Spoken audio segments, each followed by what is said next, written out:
and you say yes, woohoo, we didn't have to pay anything besides flying the coach to your mom's house so she can convince you to play for him, and now you're going to make us millions and millions of dollars. Welcome to the Sports Forecasters Podcast. Thank you for tuning in today. This podcast has been created not to dwell and over-evaluate what has already happened in the sports world, but to predict and to forecast what has yet to come. From game picks to draft picks, and from trades to free agent signings, we will let you know what happens before it happens. Your hosts, Nick and Nate, will evaluate, study, and understand sports patterns, tendencies, and nuances to better prepare you on what to expect. Just like weathermen, but way more accurate. So if you like to pick games or you simply just want to be in the know before anybody else, you are in the right place. Enjoy the show.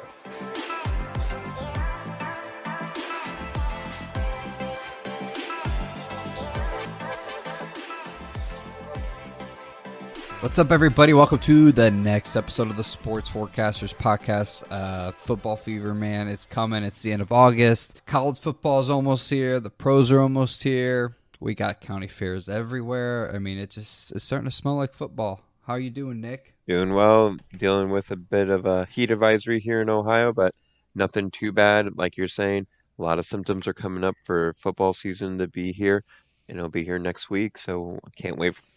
Absolutely. So, high school football in our area has started. College football's next. So we're going to really focus on the college football kind of season and the playoff and everything. So we gave our predictions of the conferences in a previous episode. Now we're going to dive deeper into the playoff. But before we get to the playoff, there's been some interesting news in the college football universe. So, of course, we've learned about Oklahoma and Texas joining the SEC, I think in 2025. And now the Big Ten, Pac-12, and ACC have created some sort of an alliance. Nick, can you explain to everybody what this alliance is? Essentially, what I'm reading about the Alliance is they're just looking to create a future scheduling partnership where they're basically trying to make a wink, nod, handshake agreement that they're going to try to schedule with each other, but yet still honor their current contractual obligations. Pretty much it means they're not creating a super conference, they're just going to try to schedule against each other, is pretty much the bottom line of what I'm getting from everything I'm reading about it. So it's interesting because we got to think about the future of the playoff as well, and the rumors of it turning into a 12-game playoff, and how what's going on with these conferences is going to affect the future of the playoff format. So there's a lot of unknown right now, but this gives obviously the sports forecasters a great opportunity to forecast and predict something. So Nick, keeping in mind everything that's going on with the new playoff format that would be rumored to be coming up, with the major shifts in these teams and these alliances being formed in these major conferences, where do you foresee college football being in, let's say, 5 years? Well, honestly, I think college football would be better off almost not eliminating the conference brand, but null and voiding it, so to speak. Nathan and I talked about off air or in an episode, I can't quite remember, about turning it into a regional area where your team qualifies for the playoffs, especially if you have 12 teams. Like you have it broken down to six regions, the top teams from each of those regions, and then you have the six other spots for the six remaining teams that didn't qualify through those regionals. I think that's going to be the best way to deal with this if I was to create the scenario that's going to work, because right now all you're doing is having these conferences get in an arms race. SEC's done the biggest blow right now. These other three conferences, Big Ten, ACC, and Pac-12, are kind of doing like a veil of a super conference. They're not committing to it, but they're doing a veil of one. And I just see it becoming really messy to where we're going to get to the point where we're only going to have maybe three conferences, two conferences. Whoever's left at the altar is the third conference. So really what they need to do is they really need to look at, do we need conferences to be the end all be all as it's currently looked at? Or with 12 teams, can we change this to be more like a qualifier? Like you hit these certain benchmarks and you're looked at, and so we get you into this tournament, or something along those lines. But ultimately, I think in about 4 or 5 years, if things continue how they're going, a lot of the conferences we know are going to disintegrate and become something different that we haven't seen at this point. What's your thoughts, Nathan? I know all traditionalists of college football hate this to the core, but this is the best thing that has happened. And I like the direction college sports is going, allowing these players to profit off their name, image, and likeness and not allowing a third-party organization profit off of them and pay nothing for them. And on top of that, let's this stupid format, especially in football, where you have 4 teams that have to battle for a championship. When you have 5.5 power conferences that could legitimately win that championship, and yeah, in 2017 UCF had a real good shot at winning the national championship. So that's why I said 5.5 power conferences. And so I feel like what this is doing is this is forming college football into professional football format. Not players getting paid or anything to play football, but what this is what I'm forecasting. I envision the rest of the Big 12 is gonna join the SEC. And the Big 10, Pac-12, ACC, they already have this unofficial alliance. Well, gradually in the next several years, it's going to kind of morph into one big conference, the Big 12 and SEC. And I even think teams from the AAC is going to form on a conference. And now you have these 2 mega conferences. It's going to look a lot like the NFC and the AFC and the NFL, but with a lot more teams. So you have these 2 big conferences. You split these conferences up, not into 2 divisions, but into 4 divisions, just like the NFL. So, you have the Big 10 East and the Big 10 West, and you have the SEC East and SEC West. But now you're going to have 2 conferences. I don't know what their names are going to be. Let's just say Conference 1 and Conference 2, or Conference 1, Conference 2, right? Conference 1 is going to have 4 divisions. You're probably going to have 8 teams into each division. And so you're going to truly focus on, you're going to play, obviously, your division teams, plus you're going to play the whatever you placed at previously, just like how the NFL works. If you placed 3rd in your division last year, then you're going to play the 3rd place team of the other 3 divisions, right? And so you're going to come out of this with 4 division winners and 2 wild cards in each conference. And then there's your 12-team playoff. The 1 and 2 seeds of each conference get the bye. The other 4, play. So in the first round, the 3 and the 4 seeds host the 5 and the 6 seeds. And now you're down to 8 teams, and then you start to play bowl games. And so that's how I foresee this going. I think it's going to kind of morph into more of a NFL-like format, and I think this is what is best for football, best for college football, because everything is completely subjective. It's just, I think these 4 are the best teams. Let's have them play. It's stupid. I've always hated it. If maybe some subjectivity is fine, but you can't have all subjectivity. You can have all objectivity, or you can have a little combination of both. But it's hard for college football because there's so many teams and not that many games, right? For college basketball, it can be completely objective because it's a 68-team playoff tournament. So college basketball is fine, and that actually has a flavor of objectivity and subjectivity, right? You have the automatic bids, plus you have the the other teams that didn't win their conference. That's the subjective part, and that hasn't been touched. I mean, besides maybe expanding some teams, but no one thinks that's flawed. Everyone likes that, but the college football format, it's never worked because the format they're using doesn't fit college football. It's so college football has 5.5 power conferences. At the very least, have a 16 playoff, and then the 6 winners make it to that. That's the best way to do it to keep this objective. But how things are forming right now, I feel like you're gonna have these 2 mega conferences and have a 12-team playoff, split each conference of 4 divisions, have 2 wild cards, just like the old NFL. Now that we have 3 wild cards and everything, um, and then that's your playoff. And so I don't know if this is where I think it's going to go or where I hope it's going to go. But the only issue with this that I think we got to keep in mind if it does morph this way is what about the teams that aren't part of these conferences that are morphing into one? Like, will they ever get a chance? But this is where I think we should implement what European football's like. You have different leagues. So I know we have divisions, but there's so many Division One football programs.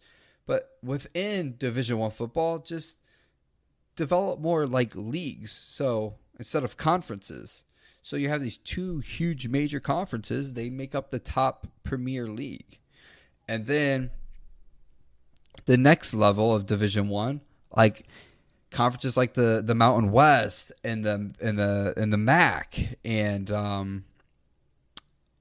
the WCC conference, the West Coast Conference. These kind of tier 2 Division One conferences, right? Morph them into 2 big conferences, and now you have a tier 2 league, and so they can play for a championship as well.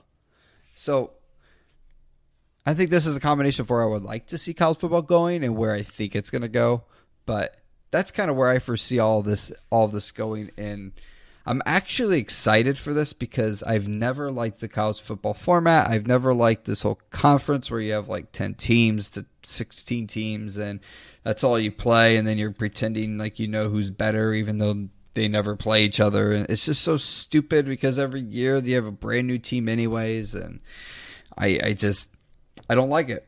I don't like it. And so I'm just glad there's change. Will it work? Don't know yet, but I'm just glad we're trying to change something and recognizing it.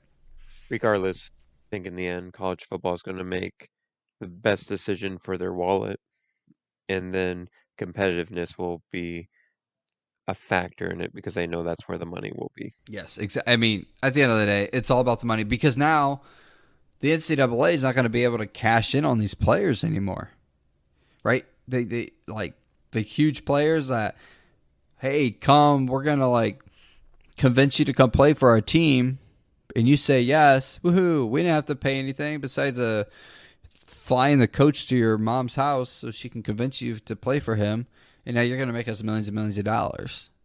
But now that's not really going to be the case anymore because of the new NIL rules, and so in order for them to keep making money, they got to make a change. And so I do agree. I think there's some motivation in that.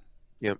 And so it'll be interesting to see how things unfold. And if they announce that 12-team playoff that we keep hearing about here shortly, we'll be definitely keeping our ears to the ground to see what comes out from that. Now moving on, we looked at what we think the college football landscape will look like here in the next 4 to 5 years. Now let's look at this season coming up. This season coming up, one of the big talking points is what teams will be selected for the college football playoff. And this year it's still 4 teams. So we're going to try to make our guess on who we believe the 4 teams will be in the college football playoff. Nathan, who do you have as your team or teams that will qualify for the college football playoff? Yeah, and I've kind of already told everybody my disgruntledness for how all this is done. So mine's very cliche because I have it up here. List of college football playoff games in the last since 2015. It's just the same teams every year. Minus 1 or 2 outliers, but other than that, it's just the same teams. So here they are: Alabama first, Oklahoma number 2. The Buckeyes will be the 3 seed, and Clemson will be the 4 seed. That's what I have. Who do you have? Not much disagreement there. Honestly, the same thing. The only thing I would change possibly is where Clemson and Ohio State are just going to be viewed on their quality of wins, but it's really just I think Oklahoma and Alabama are, as long as they deliver what they need to be doing, they're going to be 1 and 2. Where Clemson and Ohio State will be flip flop based on style points. But again, if all four of these teams take care of business, there's no reason they should be there. Like we were talking about, if Oklahoma starts to like stumble, unless Iowa State, for example, is impressive, another SEC team's going to get in. Really, it's going to come down to these four teams or whoever's behind them to make sure they're impressive enough that at least one team from each conference will get in, because SEC always seems to have another team knocking on the door. Georgia would be that team, in my opinion, coming into this that could have that shot. But ultimately, I think it's going to go down to Alabama, Oklahoma, Clemson, then Ohio State. Yeah, I'd also watch out for Texas A&M. I mean, this is Jimbo's third year there, and they keep getting better. So he's got some of his recruits going there. So I think A&M's going to battle for that as well. So my 1-4 matchup, I got Bama Clemson. Um, this is like a perennial playoff matchup. So I'm picking Bama to move on to the championship game here. They're just dominant. It's just there's nothing you can say or do about it. So I got Oklahoma and the Buckeyes playing, and in this matchup, well, let's hear your 1-4 matchup first. My 1-4 matchup would be Alabama versus Ohio State, and if that's the case, I just Saban's been really good and well prepared, and I just don't see them losing that matchup if it's Alabama Ohio State. So I would have Alabama advancing my 1-4 matchup. Gotcha. So I like to look at history here. So we've had a 2-4 matchup, a 1-2, a 1-2, a 3-4, a 1-2, a 1-3, and a 1-2. So this is going to be a 1-3 matchup. It's going to be a 1-2 matchup. But the last 2 years, it's been a 1-3 matchup. Oklahoma and Ohio State. I'm going to go with Oklahoma simply because they have a returning starting quarterback. And I think that's going to propel them above Ohio State because with the rookie quarterback in this situation, not sure if he's going to be able to perform under that pressure. Obviously I have no idea who this guy is. I've never seen him play, so it's a lot harder to predict. This is why I never, ever predict college football. But I'm just simply saying he's going to be his first-time starter. Oklahoma doesn't have that, so that's why I'm going to give Oklahoma the edge and have an Alabama-Oklahoma national championship game. I have Clemson and Oklahoma playing each other in the 2-3 matchup, Oklahoma being the 2 seed, Clemson being the 3 seed, and I think Oklahoma finally gets off the schneid and wins their first college football playoff game against Clemson. Going back to the reasons you stated, just an experienced quarterback. Of these teams, they're the only team with a returning quarterback from the previous season, and I believe that will be a huge asset coming down the stretch in the college football playoffs. So then you would have Oklahoma and Alabama. We both actually have that. Who do you have winning that one, Nathan? Yeah, we both have Oklahoma and Alabama, but both beating different teams to get there. So I'm picking Alabama. I can't not pick Alabama, and the only time Alabama doesn't really win is when there's either a dominant Clemson team, which I don't see that this year. That happened in 2016. The other time is when another or in 2016 and 2018 actually, but the other times are when another SEC team like LSU beats them out. But there's no SEC team in the West that's going to beat Alabama this year. So Bama versus Oklahoma. Oklahoma's defense is just not going to be able to stop Bama, and Bama's defense is going to shut down Oklahoma. Probably going to be somewhat of a blowout. Yeah, there's no argument here. That Alabama machine will keep rolling, and they will find a way to beat Oklahoma. So Alabama would be my national championship or national champion as well. It just a lot of things going their way. They always seem to have their second and third string player is just as good as a lot of teams' first string player, and Oklahoma will struggle to find enough players to be better than their team. So in the end, I believe Alabama wins as well. I promise you our NFL predictions will be a little less cliche and a lot more exciting. Yes, because the NFL landscape allows itself to be so. College football, these coaches just have a good corner in their markets to just continually be dominant, and that hats off to them to recruit the right people. Where NFL, the free agency, and the incentives of the players competing change slightly once you become a professional. So NFL definitely offers itself plenty of parity, which we'll get into here on the next episode. We're going to wrap it up for tonight. We've been the Sports Forecasters. You've been listening to Nathan Singer. I'm Nick Alvarez, and we'll talk to you next time.